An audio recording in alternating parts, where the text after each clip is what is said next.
A ke pasur ndonjëherë debat me babain për stilin tënd të jetës apo të artit? Ne nuk kemi debate të tilla në familjen tonë, edhe në stilin e jetës e kemi shumë të njëjtë, nuk kemi. Po thuaj se është e njëjtë sepse ne jetojmë të dy. Domethënë edhe kafen e mëngjesit e pijmë bashkë, planet gjatë ditës i bëjmë bashkë, mundohemi që të Pra ti jeton me Sabianin. po, për momentin po.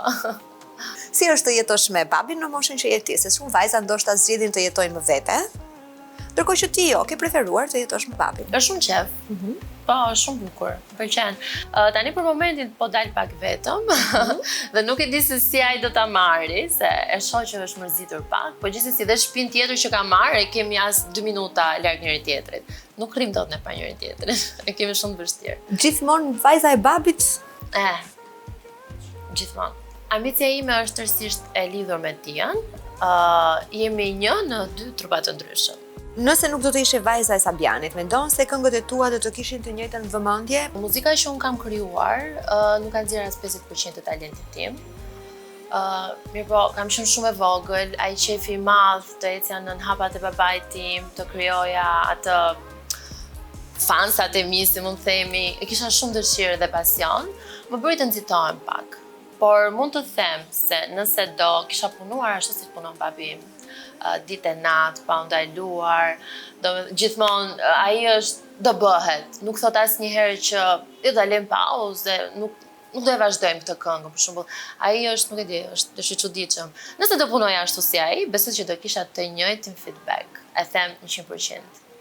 Ti ke ndëruar që ti je një këngëtare? Po, patjetër. Unë kam talent. Edhe falenderoj Zotin që më ka dhënë talentin më të bukur. Do kemi këngë të reja së shpejti apo do jesh thjesht e fokusuar në modeling edhe në skincare? Të them drejtën, nuk kam qenë ndonjëherë modele, më shumë fotomodele. E kam lënë pak pauzë këtë, sepse po merrem siç thash me rrjetet e mia sociale si influencer, por normalisht do vazhdoj me muzikën, nuk e lë kurrë. Por dua që ti balancoj pak, po. Kur mendon që mund të sjellësh një këngë të re, do ta sjellësh solo, do ta sjellësh me Sabianin, apo me një artist që ti e ke në objektivat e tu për ta sjellë? Ne kemi një këngë me babi që e kemi përfunduar, është remake, është një nga këngët e tij më të bukura balad, nuk do të them se cila është kënga, por e kemi sjellë shumë bukur. Dua shumë që ta lë si pauzë, nuk dua të tregoj më shumë sepse gjithmonë kam folur më shumë se ç'duhet dhe nuk kam nxjerrë asnjë projekt sepse unë jam shumë fiksuar me disa detaje që i kam lënë shumë këngë pa i nxjerrë në treg.